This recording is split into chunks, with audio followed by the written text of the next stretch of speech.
I'm going to talk today about when evidence-based medicine goes full AI. There's so many things that I want to say. I can't take the time to do it. But, you know, I've been following this fox for over 45 years now, starting with the Trilateral Commission in 1973. And I've been talking about technocracy now for 18 years. That's enough. It should have been enough time for the whole world to understand the threat of technocracy. Unfortunately, here we are, and basically very few people understand technocracy for what it is. We're going to explore it today, and I'm going to relate it to medicine in particular. Let me just start out by giving a definition. What is technocracy in the first place? Well, you've seen I said this in every presentation I've ever given, and this is from their own literature. And this is exactly what they said. This is in 1937. Technocracy is the science of social engineering, the scientific operation of the entire social mechanism to produce and distribute goods and services to the entire population. For the first time in human history, it will be done as a scientific, technical, engineering problem. The definition goes on. There will be no place for politics, politicians, financiers, or rackets or racketeers. Technocracy will distribute by means of a certificate of distribution available to every citizen from birth to death. This definition has not changed over the years. This could be written today with certainty. This has been the plan for all the ages, basically. The business of the science of social engineering especially. Can you even feel this around you? It doesn't matter where you look. Can you feel the science of social engineering coming for your brain? Well, yeah, it's not a mistake, right? The Technocracy Study Course, written in 1934, gave clarification on what these people were trying to do.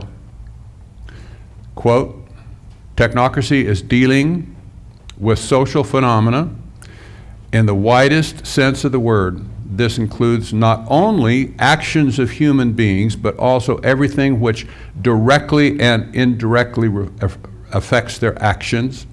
Consequently, the studies of technocracy embrace practically the whole field of science and industry. Now catch this, biology, climate, natural resources, and industrial equipment all enter into the social picture, okay? This was an all-encompassing ideology, basically to micromanage everything in the universe. To say that these people had a mechanistic attitude is an understatement. When I say mechanistic, I think that probably you'll understand what I'm talking about versus, for instance, a biblical worldview or any other type of worldview that has some sanctity of life built into it. The mechanistic mindset basically says you're just a product of your environment, and if we can just figure out how the environment makes you tick in the first place, well, we can unlock the secrets of the universe. There was a time, by the way, a few years ago, when I gave a talk on technocracy to another group, not this group. A well-known scientist, critical of global warming, by the way. He gave a great presentation on it. And he came up to me afterwards. He says, I think you were a little hard on scientists. Okay, well, That's your opinion, I guess. He may have changed his mind now, but I want to say this at the front here. What's happened with science over the years is not science. I know you all know that. But by and large, especially those of you who are scientists, this is your field to clean up, not mine, because I'm not a scientist, okay? I can't do anything to clean it up. But when we talk about scientists and engineers who want to control the world and who want to micromanage everything you do and say and feel, etc., I take exception. I don't care who that person is, maybe they're a scientist, maybe not, but we have to recognize that this is an ideology, but within science, not all scientists are given over to global domination, okay? So we just put that up front. So, some of you saw that picture, by the way. This is the same picture that was on the cover of the magazine, or the book here, Technocracy Study Course in 1934. You saw this picture. This is the same picture. This is the Technate of North America. And mistakenly, when President Trump got inaugurated, and he said he wanted to take over Greenland and Mexico and Panama, whatever, some non-astute journalist picks this picture out of history and put that on the air as that's what he's talking about. Well, they didn't have a clue where this picture came from in the first place. This is a picture off the book from Technocracy, and this was the depiction of the North American Technate. I'm not going to talk about that anymore, other than just say, there's the picture. Now, this was a cartoon from like 1938 or so, when the political cartoonists got a hold of this whole concept of technocracy. This is how they thought about it back then. They basically rejected the whole thing, and they said this is a monster, it's going to eat the world. And if it had continued at that point, it might have eaten all the world. But we see this type of destruction now. Everything these technocrats touch gets destroyed. So I'll just say also, this is their corporate logo from Technocracy, Inc., the monad symbol. Some of you recognize that as the yin-yang symbol or the monad symbol. It's kind of an occultic symbol, and it depicts balance of the economy, balance of resources, balance of energy, etc. We see this thinking today with sustainable development and et cetera. Okay. So let me fast forward now. I'm taking a big leap beyond the formation of the Trilateral Commission. I'm not even going to talk about it anymore. But I want, for the sake of this presentation, I'm going to take you to 1992, when the Agenda 21 doctrine was produced by the Rio Conference in Rio de Janeiro. That was the first Earth Summit. You had lots of teaching on this before from multiple people. I'm not going to cover basically what it was all about, who did it, et cetera, other than to say is probably an orchestration of the Trilateral Commission policy in its entirety. Nevertheless, this is where I want you to take away from this. As the Agenda 21 conference was proceeding, there was a parallel conference going on at the same time. This isn't talked about very much, but it was there. It was called the Biodiversity Convention. Some of you know exactly what I was talking about, but this is not uncommon for a large conference like this. There was over 20,000 people in attendance. It's not unusual to have multiple tracks that people might want to go to hear those lectures versus some other lectures, et cetera. So the Biodiversity Convention was just as important for the whole process as the Agenda 21 was. I'm going to talk about this biodiversity convention just a little bit. There was a book written in 1994 by two scholars. Actually, one was a scholar, another was a journalist, called The Earth Brokers. It didn't get a lot of play, but I ran across it years later and had to get a copy, of course, and read exactly what they were saying. But they did a tell on what the biodiversity convention was all about. Mostly they were talking about Agenda 21. Then they focused then on the biodiversity convention. This is what they said about it. The biodiversity convention implicitly equates the diversity of life, animals and plants, to the diversity of genetic codes, for which read genetic resources. By doing so, diversity becomes something that modern science can manipulate.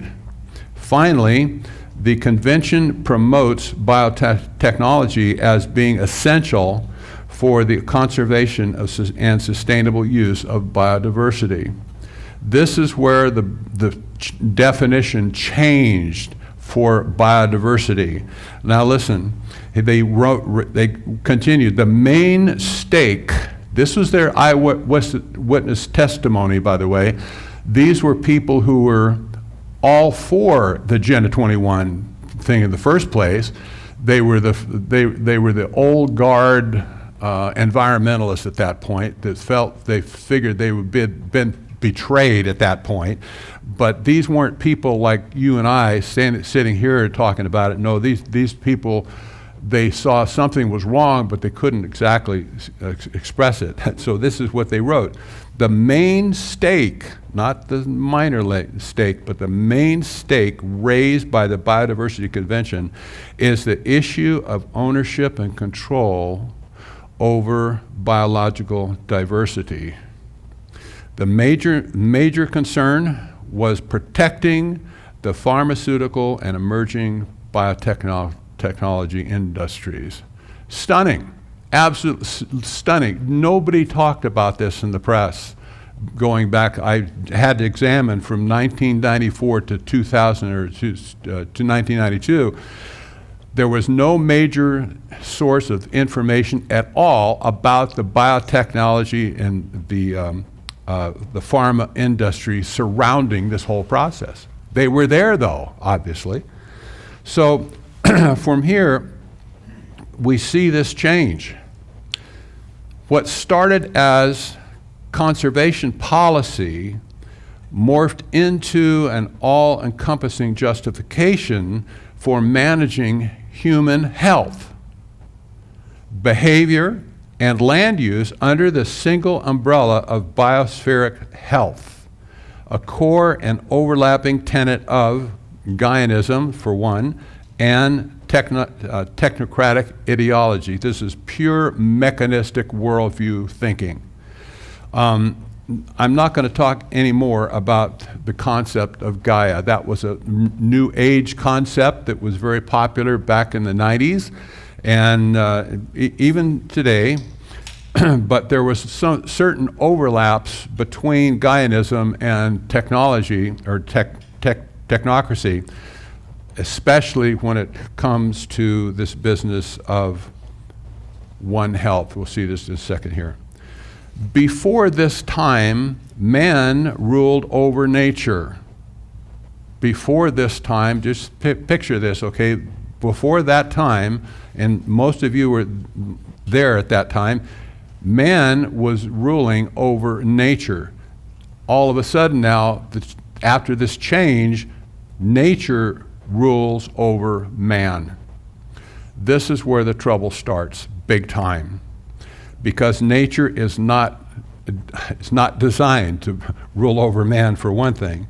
So when we talk about setting the stage, how this happened, planetary health became a unifying policy narrative. Planetary health, not your health, but planetary health. The merging of the environmental treaties and public health policies was completed during this time as well. There was no other indication that it just happened. The expansion of surveillance and intervention regimes that cross-cut environmental, agriculture, and health sectors, the justification for behavioral and economic controls to protect ecosystem integrity, and then all of a sudden the formalization of this concept of One Health is seen. 2004, the wildlife, some of you might know who this organization is, the Wildlife Conservation Society organized the Manhattan Principles articulating One Health as a policy. It was hosted by the Rockefeller University. The Rockefeller's been in all this stuff since time immemorial. The formal title was One World, One Health. Widely attended by high-level representatives from organizations like the CDC, UNFAO, the WHO, the IUCN, UNEP, et cetera. All the mucky mucks attended this meeting. This was a pivotal point of what we see today. You get it in just a minute. There was 12 recommendations for universal adoption to merge human health into the ecosystem. Just think about it for a minute. What do you mean? How could you merge human health into the ecosystem? Okay? The global problem, they said, needs global solutions, of course. So here's the one industry graphic that just kind of lays it out. This you see man on the left side of this thing here, and you see the public health beyond that, and then the larger circle, global health, and beyond that, One Health, and beyond that, planetary health. It's all about health, but it all boils down to your health. Where you're going to be manipulated and somehow you're going to be affecting the health of the planet, because you're managed, the planet can be managed as well. So this is where this website, oneworldonehealth.wcs.org is from. WCS, this is the organization, by the way, the Wildlife Conservation Society, that's them, okay, this is their website. This is directly quotes off their website, okay? No one discipline or sector of society has enough knowledge and resources to prevent the emergence of or resurgence of diseases in today's globalized world. Further, we are in the era of One World, One Health, and we must devise adaptive, forward-looking, and multidisciplinary solutions to the challenges that undoubtedly lie ahead. Now, this is back when this was pre-COVID, okay? Way before that. Solving today's threats and tomorrow's problems cannot be accomplished with yesterday's approaches. Only by breaking down the barriers among agencies, individuals, specialties, and sectors can we unleash the innovation and expertise needed to meet the many serious challenges to the health of people, domestic animals and wildlife, and to the integrity of ecosystems. There's that word again. When I say they have merged your health into the ecosystem, you're no different now than a fish in the brook or a rock on the mountain. You're part of the ecosystem now. to be managed as just the same way that they make policies for the ecosystem. So this is crazy stuff. Well, this One Health thing took off. Maybe everybody here already knows about One Health, but here's all the organizations now that have websites dedicated to the One Health policy. The CDC, the EPA, the Food and Drug Administration, the USDA, the Climate Program Office, the Department of Interior. Our whole government has been saturated with this concept of the One Health of the whole planet, and you're part of it. And remember, the definition changed, for us at least, when they included us into the mix of the resources to be managed on the planet. So you weren't part of it before, but now you're part of it now. So everything's, as far as you're concerned, they look at you as just the cattle in the field to be managed like a herd. That's in this is their whole thinking at this point. The people of the world just need to be managed just as surely as the ecosystems of the world need to be managed as well.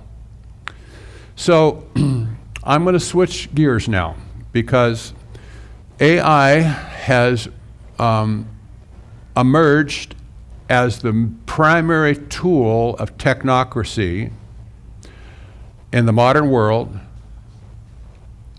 It's raised forward by leaps and bounds, starting in 2023 with the release of ChatGPT. It hit the world with a storm.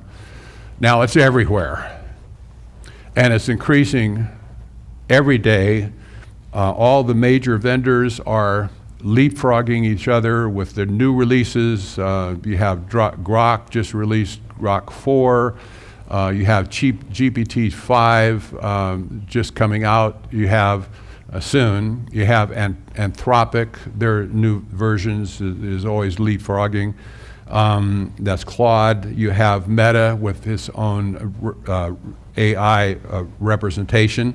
All these various competitors, and by the way, this represents at least the 80%, 85% of the initiative to develop AI worldwide. It's invented here and it's spreading to the world, but we basically the ones that did it in the first place. So AI has emerged to take over human health. This is where doctors come in, of course, because doctors have been primarily responsible for human health for a long time, I have to say.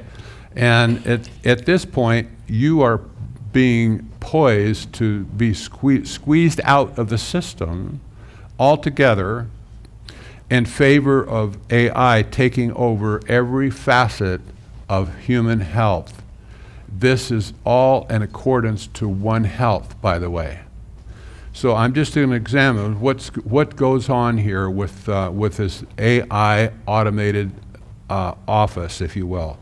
And then I'm going to give you a case study, just so you really understand what I'm talking about here. So AI is already involved in almost every office except the ones that are not automated at all. That would be perhaps Dr. Jane. I know she has paper files still on file. That's a good thing. But any other practice that has internet connectivity and software to run the whole office, et cetera, billing software, and diagnostic software, et cetera. Well, then you have this starting with the intake data, for instance, the AI diagnosis of your symptoms to tell you what's wrong with you, the AI treatment options available to you, the AI prescriptions, the medical coding, et cetera, the billing systems, all connected now by AI. And so all this leads to processes that, well, they're based on preconceived conclusions. You'll see this in a second here. Doctors and nurses going through this procedure where they're presented with a screen, starting with the intake, what's your name, your birth date, all that stuff, nonsense at the beginning. Then it gets into the more, presenting problems like, what do you want to see the doctor for, whatever, what ails you, so to speak. So the doctors or the nurses or the other personnel in the office, they're basically presented with the default actions or options along the way, where if they just hit the enter button, where it just says, well, you want to accept this or not? Yeah, I'll do that. So then the doctors who like the default options, they're absolved now from bad outcomes because AI said. And so, well, if the doctor, if he takes exception of what the AI told him to do in the first place, he can buck it, but he's going to have to swim upstream to explain his rationale ad infinitum to the system. It's all based on AI, so you can't expect a person to review your case notes on the thing. But nevertheless, doctors are going to be just encouraged to accept the default all along the way. So the doctors are going to be basically pre-absolved for any liability if they just follow the AI at that point, okay? Now, doctors who buck the system, they risk loss of billing income, first off, by not following the AI recommendation or protocols. They're going to they risk job loss for sure. We know how many doctors lost their positions during COVID especially, and loss of their medical license altogether. I'm thinking of in particular the case of Dr. Meryl Nass. Some of you know who she is, from Maine. He lost her medical license, and she still can't get it back. After all these years of fighting the system back there, she did nothing wrong in the first place, other than just taking care of her patients. So this is a real loss possibility for doctors today. So the question is now, where does the data go? For all the data that's generated from the medical office, where does this data go? Well, number one, it goes to big tech. The big three players are Google, Amazon, and Microsoft. You might figure that. These are critical infrastructure providers, and increasingly quasi-healthcare companies, because they have all the data in their warehouses, if you will. So you have the EHR, the electronic health records. The vendors, in other words, they control the flow and the data itself, all of the clinical data. It goes into their databases, and so then you have the payers and the PBMs. That's for the pharmacy data. They have all their subset of data as well. Imagine even one slice of this data, say all the pharmacy data that's been prescribed to the patients, and the doctors that did it also. Imagine having access to every prescription in the country that was written for any ailment, and the doctors who did it, who prescribed the stuff in the first place. It would grant undue control over the whole process just by itself, but there's more. You have the health and information exchange that collects data from disparate systems. You have then data brokers who monetize large data sets. Basically, your data is collected with this over here, and all of a sudden it gets shared and sold to other people over here, and all of a sudden your data is all rolled up in one convenient place on the internet, accessed by somebody you don't want to be accessing it.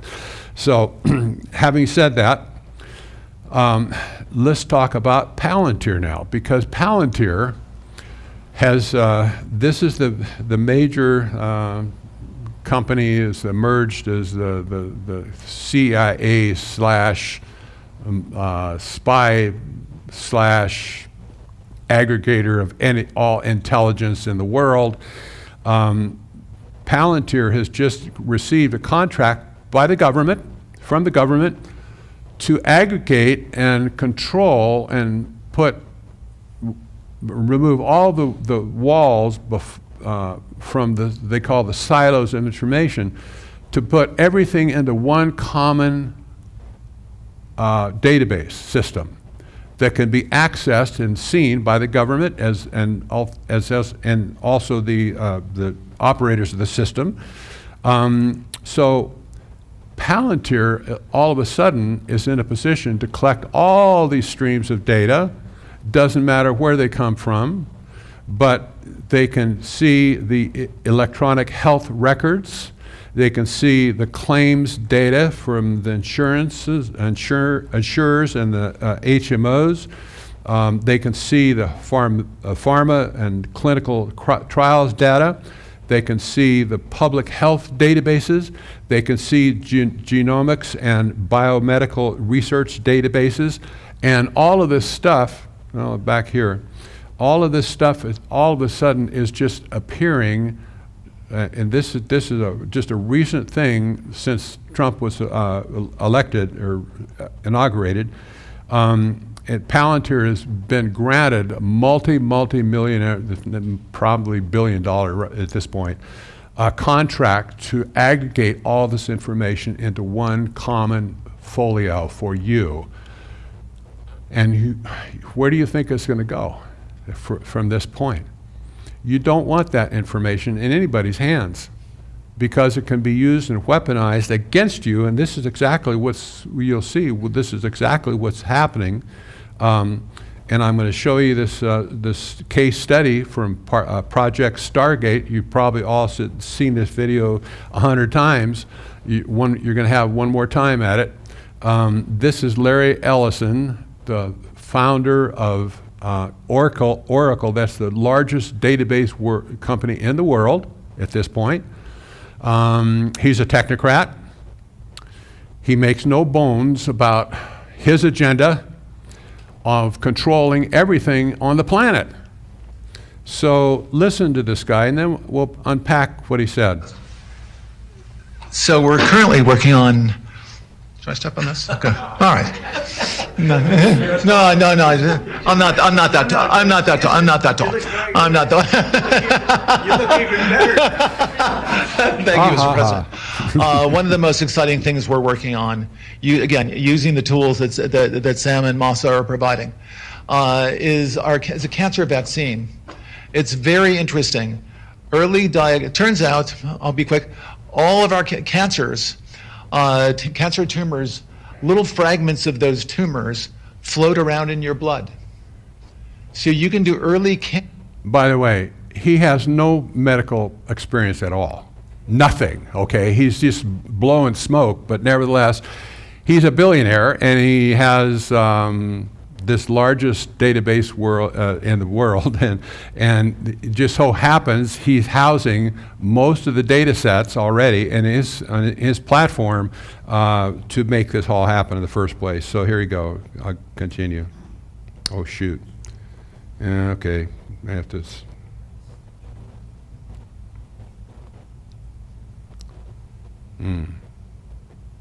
Gosh. Okay, there we go. Oh, there it is. So we're no, no, no, no. I'm not that. I'm not that. You look even better. Thank you, Mr. President. One of the most exciting things we're working on, using the tools that Sam and Masa are providing, is a cancer vaccine. It's very interesting.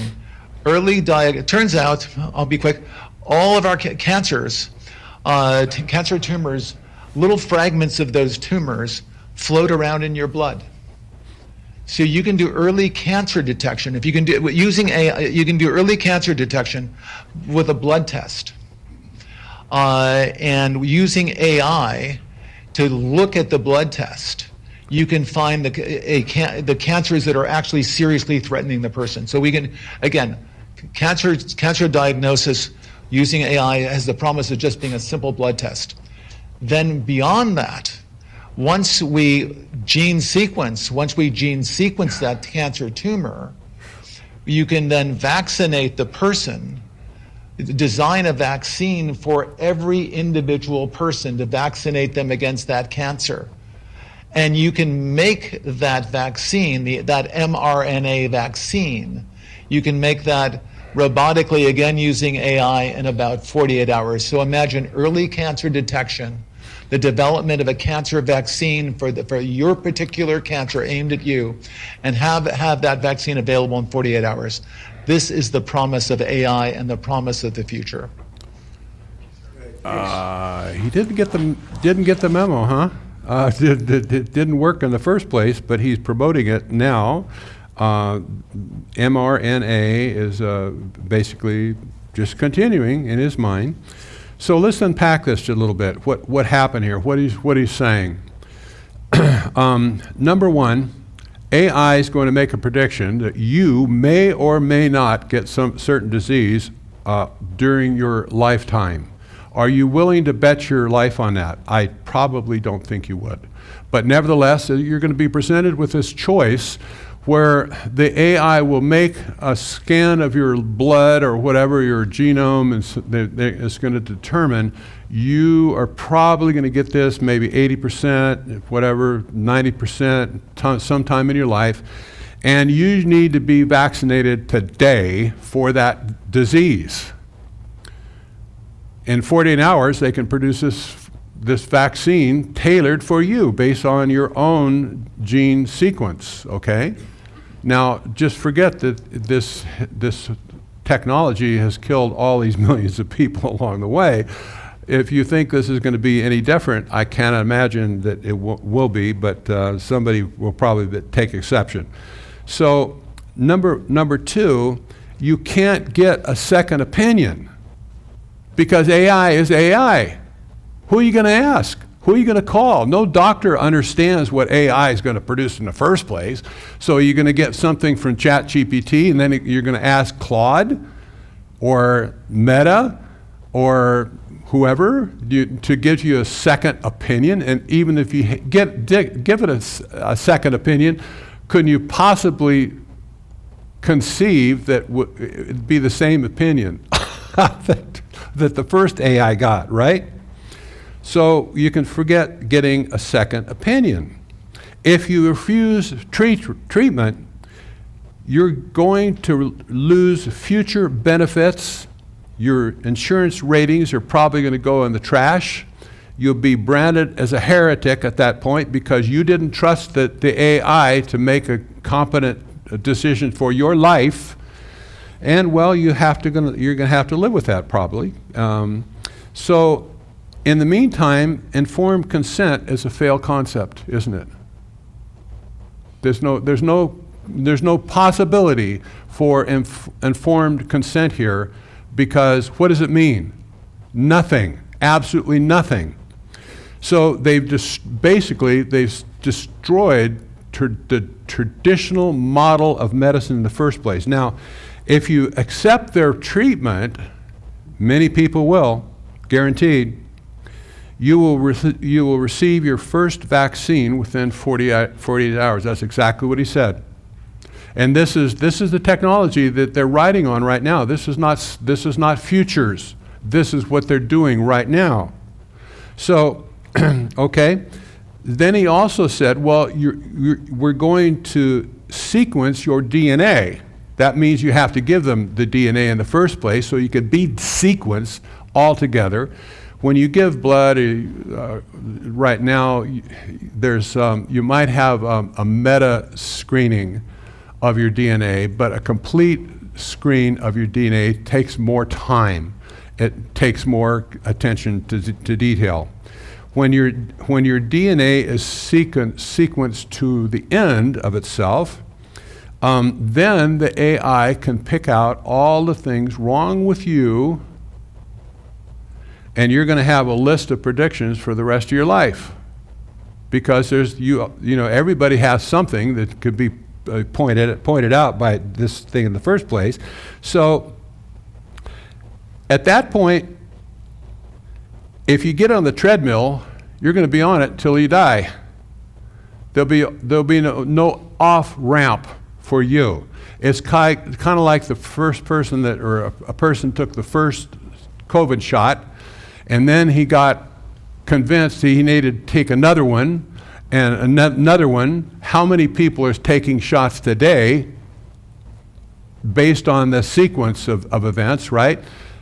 The shots are, mRNA shots are still being offered for things like measles and other non-related to COVID stuff, okay? So basically, the treadmill is going to be set up so you can't get off. And if you do get off, you're going to be right back where you started, telling AI to stick it in the first place. You don't want to go that way anymore. And this is the future at this point. Well, it's not the future of medicine. This is the future. This is medicine right now. This system is being crafted even as we speak by these people who are building all of these huge data centers around the world, especially in our country, where it's consuming ginormous amounts of energy, sucking all our grid dry, and we get the leftover alternative energy, the windmills, et cetera. They get the premium energy that never goes dark, et cetera. Well, this is how it is right now. So I want to just give you the last thing here from another shot of Larry Ellison, just so you understand what a technocrat is. If you didn't get the picture by now what a technocrat is, what it means to be a mechanistic thinker, somebody who wants to control, micromanage the ecosystem in total, somebody who wants to micromanage everything in the universe, basically. If you didn't get that picture yet, you're going to get it now. Securing schools, we think we can absolutely lock down schools so that dramatically reduce the case of anyone being on campus that doesn't belong on campus, and immediately alert, the second someone pulls out a gun, immediately alert, use AI cameras to immediately recognize that. But we keep everyone off campus that doesn't belong on campus. The police, another thing, body cameras, we completely redesigned body cameras. Our body cameras cost $70. Normal body camera costs, I don't know, $7,000. They're making our body cameras are cams. simply lenses, two lenses attached to your vest, attached to the smartphone that you're wearing. And we actually take the video that the police officer is, by the way, and the camera's always on. You don't turn it on and off. And by the way you turn it on, you can't turn it on. I'm going to the bathroom. Oracle, I need 2 minutes to take a bathroom break, and we'll turn it off. The truth is, we don't really turn it off. What we do is we record it so no one can see it, but no one can get into that recording without a court order. So you get the privacy you requested, but a court order, if you get a court order, we will, judge, can order, I want to look at that, this so-called bathroom break. If there's something comes up, and plus I'm going to lunch with my friends. Oracle, I need an hour for privacy with lunch with my friends. God bless. We won't listen in unless there's a court order. But it's interesting. But we transmit the video back to headquarters. So headquarters and AI is constantly monitoring the video. Remember this terrible case in Memphis where the 5 police officers basically beat to death a citizen in Memphis? Well, that can't happen because it would be on TV at headquarters. Everyone would see it. Your body cams will be transmitting that. The police will be on their best behavior because we're constantly watching and recording everything that's going on. Citizens will be on their best behavior because we're constantly recording and reporting everything that's going on. And it's unimpeachable. The cars have cameras on them. I think we have a squad car here someplace. But those kind of applications using AI, if we can use AI, and we're using AI to monitor the video. So if that altercation that occurred in Memphis, the chief of police would be immediately notified. It's not people that are looking at those cameras, it's AI that's looking at the camera. No, you can't do this. It would be like a shooting. That's going to be an event that's immediately, an alarm's going to go off, it's going to be, and we're going to have supervision. In other words, every police officer is going to be supervised at all times.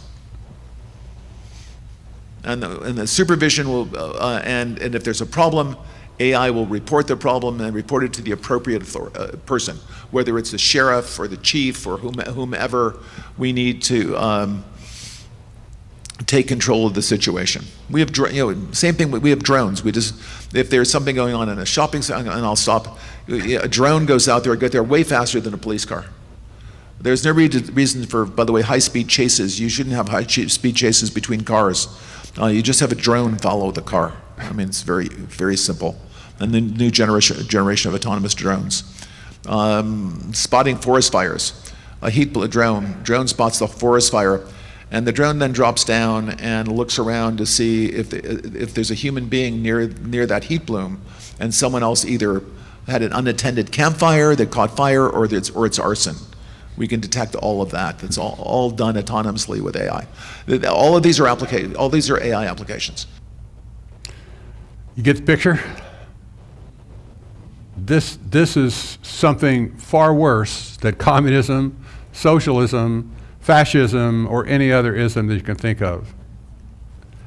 There's nobody to get your hands around their throat, basically, because the computer did it, not a person. Well, this is technocracy.news. In any case, you need to go there. If you haven't been there before, please get plugged in to the website, get on the mailing list, et cetera, et cetera. And let me just say a couple of things. I have a boot camp now on the site. It's 25 hours of e-learning excellence. Basically, it's an A to Z view of technocracy from the 1930s to current situation. And so this $30 at this point, and if you want to really do a deep dive in technocracy, that's one great way to do it. Now, there just came out a movie. This is called The Agenda, Their Vision, Your Future. It's all about technocracy. It's professionally produced in the UK, not in the United States, but I happen to be part of the production of it, and you'll see my picture in it.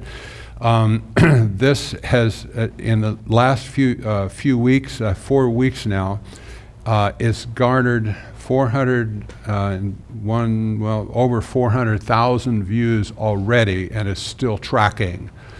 This is a video that you can send to anybody in the world to understand technocracy. It's only 1 hour and 52 minutes long, and it just so happens I put, with the publisher's agreement, I put the whole movie on this thumb drive here, and in the hopes that somebody, maybe someday, when all this gets wiped off the internet, somebody can repost this somewhere or play it on your TV or whatever to other people to understand what happened with them along the way. So I have a few of these on the table out here.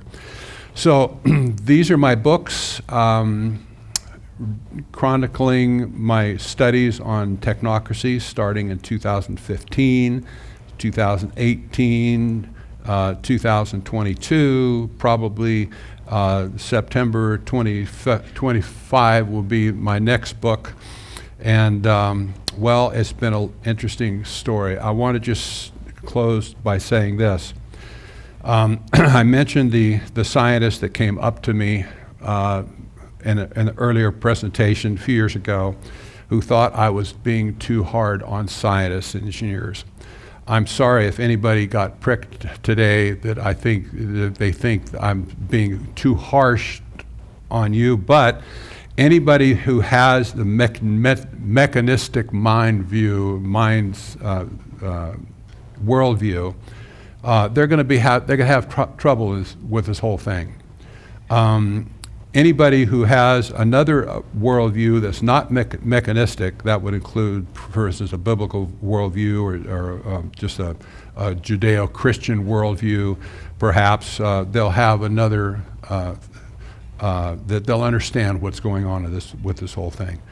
So with that, I don't think I want to add any more. My whole purpose of this was to show how medicine is going to be deep sixed, but good this time. And I don't know what we can do about it.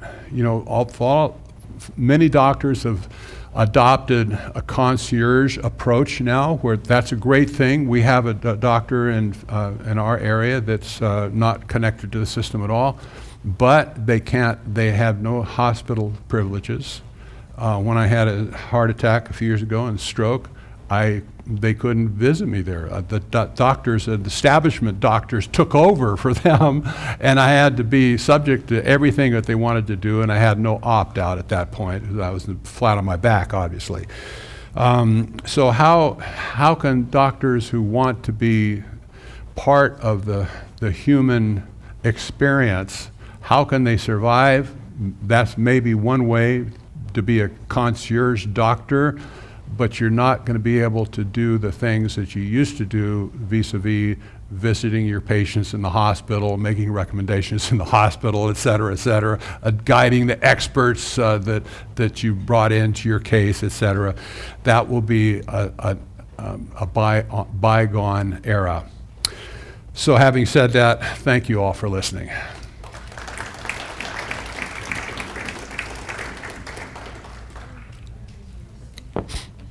We have a couple minutes for questions.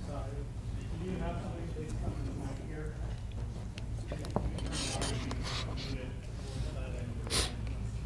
One second.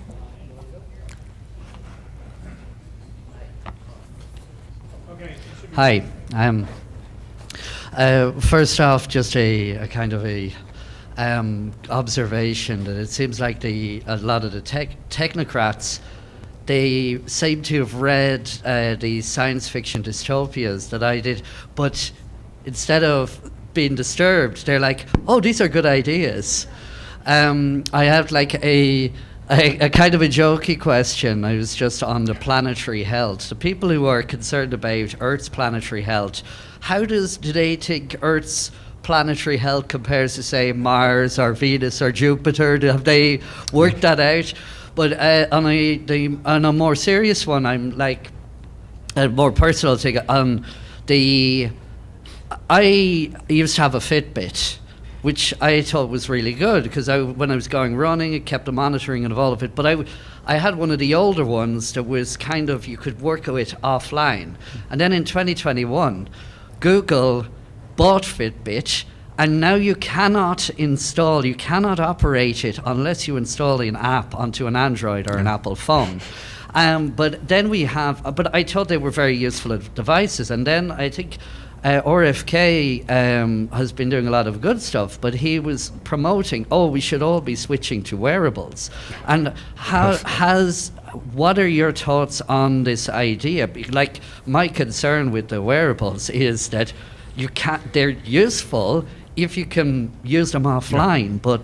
Yes, you're exactly right. They're no use to you except that they have to be connected somehow. You have the Apple Watch, for instance, a wonderful device. I had one after my heart attack. They wanted to monitor my pulse, et cetera, you know, so but I got rid of it soon. Yeah. You have Fitbit. That's another one. That I think they were just bought by Google. Yeah, 2021. So you have all these wearables. The whole industry has been consolidated at this point into the hands of the data collectors. Yeah. There's, you know, if you turn them off, what's the point? You might as well just give them up, crush them, whatever. But you're right, absolutely. This was the vision of the World Economic Forum when Klaus Schwab talks about the wearables that are coming to the world. Well, I have a pacemaker right here. That's a wearable. Unfortunately, I can't rip it out anymore. Yeah. But I probably wouldn't want to do it. There's wires in it. It would just screw up my heart big time. But there will be more implantables in your body as well as on your body. That's all I can say. Disturbing anyway. Yeah. Okay, thank you. Crazy. Fascinating and scary stuff, Patrick. So my concern is I actually find AI to be quite useful as a mechanism to go through a vast amount of data and Yes. steer me quickly into something that probably would have taken me a whole lot longer to figure out. Yes.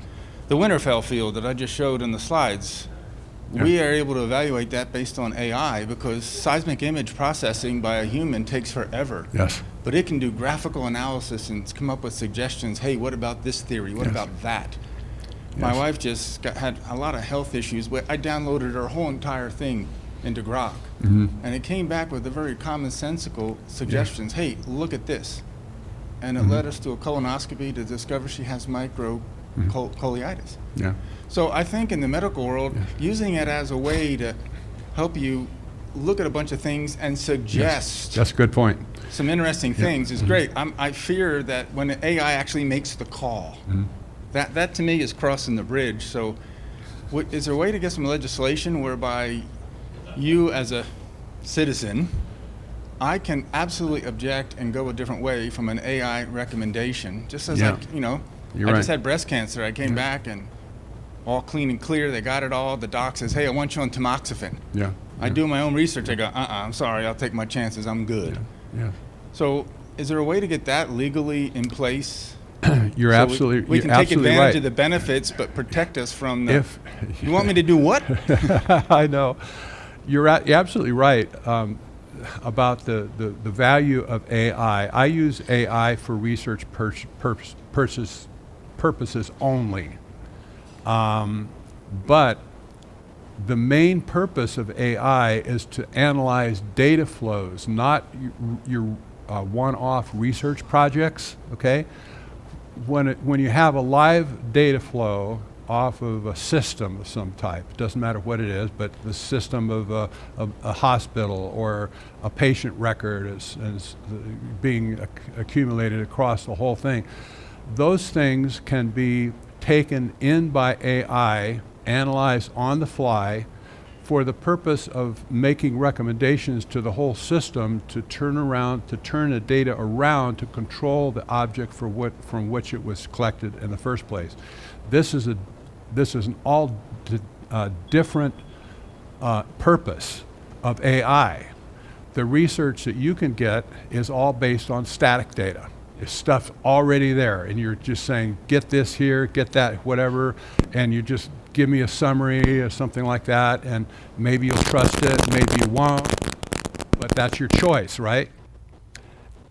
I expect that the politicians that are supposed to protect us could easily write a Bill of Rights for medical rights, especially for citizens, to block this kind of thinking at the source, where your doctor could not force you into a system or a decision that you didn't want to make in the first place, especially if it ends up harming you or killing you, because your family will deal with it at that point, I guess. But I think there is a legal or at least a political solution.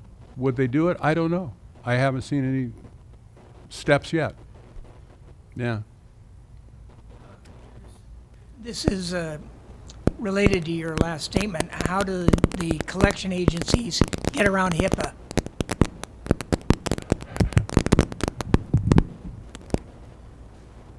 Okay, I didn't, How do they get around HIPAA? How does AI get around HIPAA? Why doesn't HIPAA Oh. protect us from AI? I know, you know. In my opinion, is it me? No, it's not. Okay, okay. In my opinion, at this point, HIPAA is a joke. That's my opinion. There's so many ways around it already that, you know, you have to sign the paper when you go to the office, new office, whatever, sign our HIPAA form, whatever. Even I went to the I check up the other day. They wanted me to sign a HIPAA form, and I just forget it. You know, I'm not going to do that.